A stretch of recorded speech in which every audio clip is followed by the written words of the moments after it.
Hi everyone, Petrik here. So we are almost at the end of November, and that also means that we are almost at the end of the year. So I think it is the right time for me to talk about my most anticipated books of the year 2025. And well, this year I have narrowed things down to 30 books. So this is about my top 30 most anticipated books of 2025, and it is actually looking quite promising. Apparently, there are plenty of epic fantasy books coming in the year 2025 that I look forward to reading, and 25 of them are confirmed with release dates already. And the other 5, the remaining 5, I believe they will be released in 2025, but they don't have any confirmed release date yet. I'll be talking about them, and because there are 30 books in this video, I will be brief with each book like usual. And I will arrange this in chronological fashion because I think that's always the best way. So let's start from the month of January. So in January, I have 4 most anticipated books that I want to read. The first one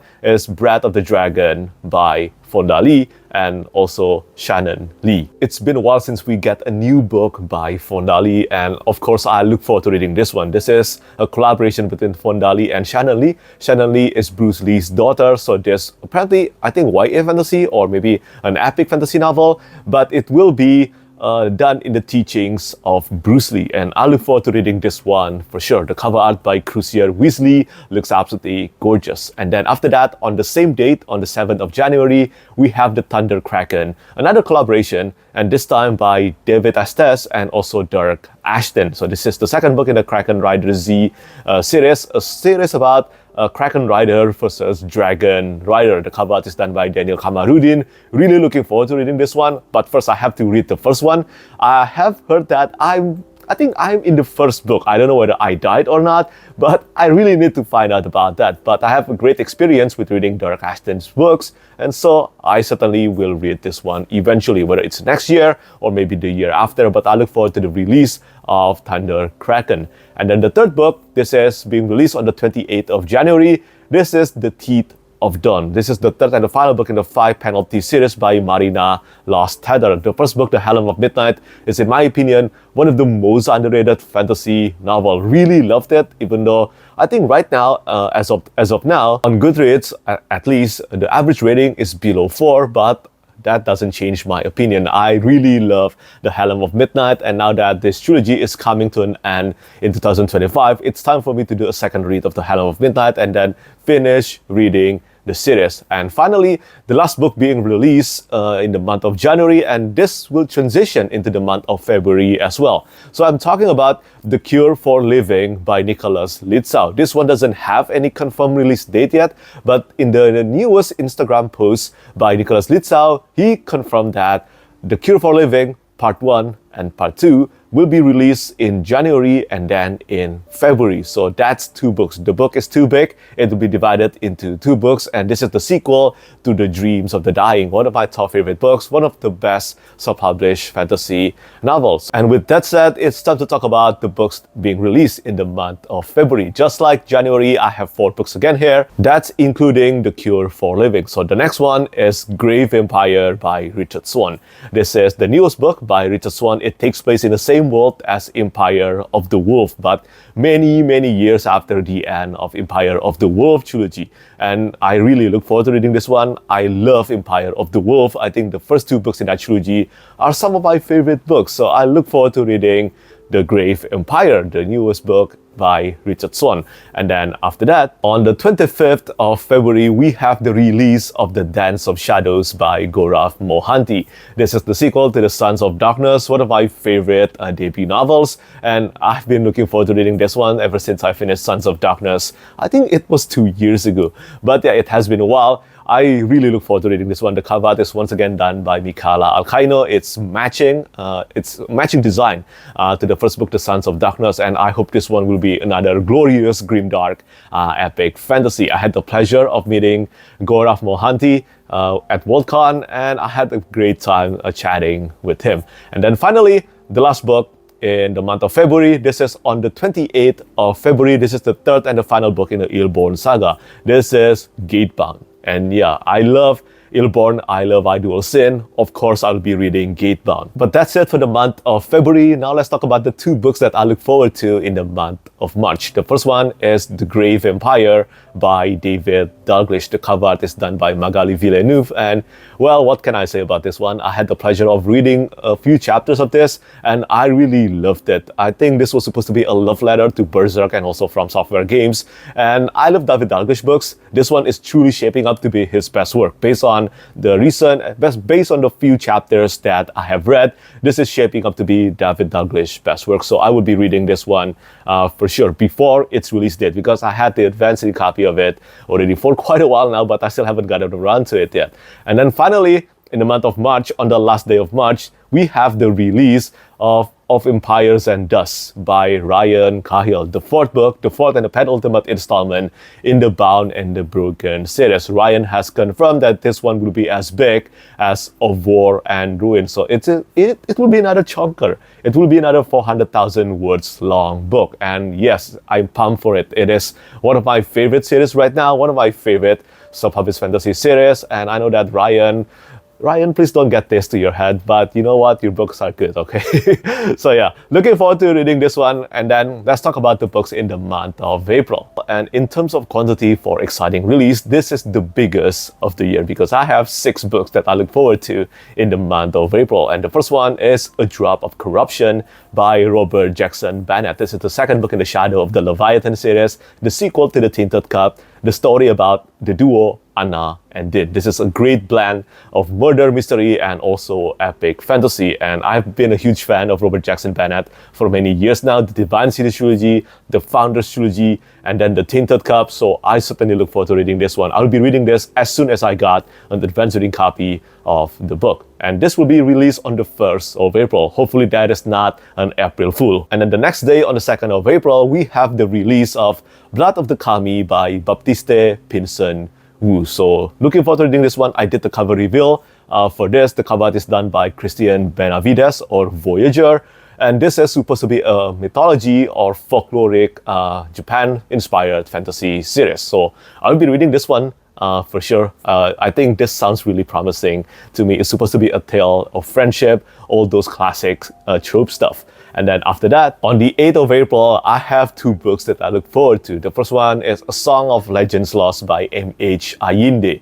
And this is supposed to be a Final Fantasy and also JoJo Bizarre's adventure, kinda epic fantasy. And I'm a huge fan of Final Fantasy. And as you can see from the cover art, it's like probably the character is summoning spirit or something to fight for them. And I look forward to reading this one. The cover art is done by Richard Anderson. And the 8th of April is only for the UK release. I believe the US release date will be in June or July. And then being released on the same date, we have The Book That Held Her Heart by Mark Lawrence, the third and the conclusion to the Library trilogy. I haven't read The Book That Wouldn't Burn yet. I did try reading a few chapters and I had a feeling that this will be another series by Mark Lawrence that will click for me. And I decided to just wait until the trilogy is completed. So it is being completed next year, in the year 2025. And I think with this being in one of my priority series, I will be reading The Book That Wouldn't Burn for sure, hopefully getting around to this one as well. And then again, being released on the 8th of April. So apparently the 8th of April is a big release day. It's a big release day for many fantasy books. And this one is for A Palace Near the Wind by Ai Chang. And this one, I think it's less than 200 pages long. It is a short novel. And based on the premise that I have read, this sounds super fascinating and interesting to me. So I'll be reading this one as well, probably as a palate cleanser too, because this is a short book and hopefully an impactful one.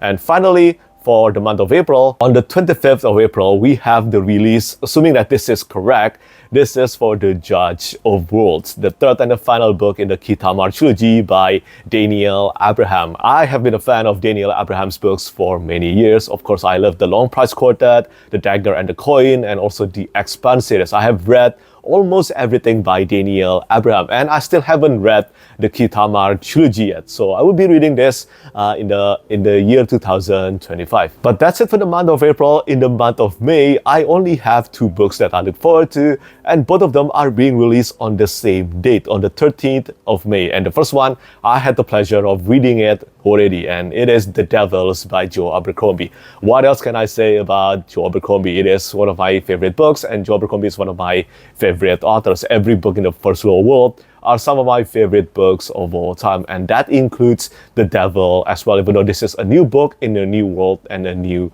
series. But it is so fun, entertaining, action-packed. If you want to know my full thoughts about this book, you can check out the review on my YouTube channel. But being released on the same date, we also have an exciting, promising debut, and this is Angie Kills a King by Evan Lakem. Some of you might know Evan Lakem for his book review channels across his social media, Book Review Kill on Instagram and also on TikTok. Really big bookstagrammer and book talker, more than 100,000 followers, I think. And this one, on top of it having a great cover art, it has also been pitched to those of us who love reading Scott Lynch and also The Black Tongue Thief by Christopher Bullman. So yeah, we'll be reading this one. Absolutely. So looking forward to reading that, Evan. Onward to the month of June, I have 3 books that I look forward to. And the first one is Engines of War by R.S. Ford on the 17th of June. So for this one, honestly, I haven't started reading this series yet. I'm mentioning this based on how much Elliot Brooks loved the first book. I think she mentioned it as A Song of Ice and Fire meets Final Fantasy XII. So that sounds super awesome to me. And just like a few series on my TBR pile, I was just waiting for this one to be completed before reading the first book. And now it is going to be completed next year, so I have to read this one as soon as I can, and hopefully I get to enjoy it as much as Elle did. And then we have Paved with Good Intentions by Peter McLean. This is a standalone novel taking place in the War for the Rose Thrones world, and I certainly will read that. I mean, I love War for the Rose Throne. It is a Peaky Blinder-inspired epic fantasy series, and I love that series so much. The narration that Peter McLean put in the main character, it is so distinct and unforgettable, and I look forward to reading Paved with Good Intention. Currently, this book is slated to be released on the 19th of June, and then on the 24th of June, I have another potential debut that I want to read, and this is for a new book, The Last Vigilant by Mark A. Latham. Look, if you have seen this cover art, this probably will remind you of Eye of the World by Robert Jordan. The cover art is so reminiscent of that, and the premise is so classic epic fantasy, and you know how rare we get this kind of epic fantasy now. Very rare, especially in traditional published markets. So I will be reading this one, and hopefully it will be amazing and I can talk about it more. So that's it for the month of June. Now onward to the month of July. In the month of July, I only have one book that I look forward to, and this is the last anticipated debut novel that I want to read in the year 2025. And I'm talking about The 7 Recipes for Revolution by Ryan Rose. And yeah, the cover art is done by Kirby Rosales. The book itself has been pitched as Attack on Titan meets The Bear. I already have the advanced copy of this one, but you know what? I will just wait a bit before I read this because it's still in the month of November and the book is not being released in 10 months or 9 months. So yeah, I will be reading this one early next year though. Looking forward to having a hardback of this book because that book looks gorgeous. That cover art looks amazing. And then in the month of August, we have only one book. I have only one book that I look forward to, and this will be in so many readers' fantasy lists. And I'm talking about Catabasis by R.F. Kuang. I have a feeling that this one will be one of the biggest release of the year 2025. Just like all of R.F. Kuang's previous books, all of them always hit bestsellers and always receive critical acclaim. And I look forward to reading Catabasis. This is a return to the fantasy genre, and this is about 2 characters descend to hell. And I don't know, R.F. Kuang has mentioned that her passion for Alice in Wonderland kinda help in making this novel. So I look forward to reading Catabasis in 2025. For now, I don't have anything yet for the month of September. Probably the Cosmere RPG. I think that's slated to be released in the month of September 2025. The Cosmere RPG that is being made by Brother Wise Games. And yeah, I got 2 books in that. I think the Stormlight Archive and also the Mistborn World Guide. I didn't get the handbook though because I don't know who to play the games with. But anyway, if it is being released in September, I look forward to reading the World Guide. And then moving on to the month of October, I have two anticipated books in this month. And the first one is for The Last Contract of Isako by Fonda Lee. And this is a space opera duology by Fonda Lee, and I think this is about to become her next big novel after the completion of the Greenbone saga. And ever since the completion of Greenbone saga, Fonda Lee has been writing many novellas and shorter titles, but this is a return to big novels. So yeah, you know how much I love the Greenbone saga. I will be reading The Last Contract of Isako for sure. And then the other one, the other book being released in the month of October, it is the sequel to The Silver Blood Promise, and this is for The Black Fire Blade by James Logan. This is supposed to be released on the 23rd of October, and you know that I love The Silver Blood Promise. It is fun, although it doesn't do anything new for the fantasy genre. It was super entertaining for me. And then I look forward to The Black Fire Blade. Hopefully it will be a better sequel compared to the first book, The Silver Blood Promise. And Jeff Brown did the cover art of this one. Another home run from Jeff Brown. Finally, for the month of November, I only have one book that I look forward to for now. I bet there will be more books in the month of November eventually. But for now, I have only Our Lady of Blades by Sebastian de Cassel, the second book in the Court of Shadows series. I haven't read the first book yet, Play of Shadows, but I really enjoyed reading the Great Code series by Sebastian de Cassel. That has been so many years ago now. But this one, the Play of Shadows, the Court of Shadows series, it takes place in the same world as the Great Code series. I think after what happened at the end of Great Code. So I will be reading this one eventually. I'm not sure whether it will happen next year or not, but it will happen. Now we still have 4 titles that doesn't have any release date yet. Let's start with the first one, and most likely my most anticipated book of next year, my number one most anticipated book of next year. And I'm talking about The Strength of the Few by James Arlington, the sequel to The Will of the Many. The Will of the Many is one of the greatest masterpieces in epic fantasy, in my opinion. It is just so good, so damn good. Ever since I finished it, I haven't stopped thinking about it. And The Strength of the Few is slated to be released in the year 2025. I don't think we have any release date yet until today, so there is a good chance this one will be released in the second half of 2025. But I will be reading it as soon as I have an advanced reading copy of The Strength of the Few. And then after that, we have the Secret Project novels by Brandon Sanderson, the 5th Secret Project novel, and that's for the Isle of the Emberdark. This one is also slated to be released in 2025, but I don't know when. It's probably summer or fall 2025. I'll be reading it. For sure, I have read the first 4 Secret Project novels, so there is no doubt that I'll be reading this one as well. And then after that, we have the 3rd and the final book in the War Art Saga by Wesley Chu. This one doesn't have any release date as well, but Wesley Chu has mentioned this one is definitely being published in the year 2025. I have wanted to read The Art of Prophecy and Art of Destiny for quite a while now. It was actually one of my priority series of this year, but well, with the caveat that the 3rd book is being released this year. Probably the title will be The Art of War. No idea whether that's true or not, but that's my prediction anyway. But I'll be reading this one in the year 2025. And finally, for the last 2 books, both of them doesn't have any release date yet, but I think there's a really good chance they're being released in the year 2025. And they are the conclusion to 2 of my favorite sci-fi series of all time. The first one is Red God by Pierce Brown, the 7th and the final book in the Red Rising Saga series. No idea whether this is being released in 2025 or not, but if it is, then you know that I will be rereading Lightbringer and then jumping into Red God. And then last one, this is of course for Christopher Rocchio's book, the Sun Eater series, and I'm talking about the 7th and the final book as well. This is Shadows Upon Time. But Christopher Rocchio is confident this one will be released, I think, at the end of 2025, if I'm not mistaken. And this series is up there with Red Rising Saga as my favorite sci-fi series of all time. So I will be reading Shadows Upon Time immediately for sure. And I'm already looking forward to seeing the cover art by Kieran Yanner. It will be another beautiful cover art for sure. And that's it. That's my top 30 most anticipated books of 2025. And I cannot wait to read not all of them. I don't think that's possible. It all depends on my reading mood as well. But I look forward to reading as many as I can in the year 2025.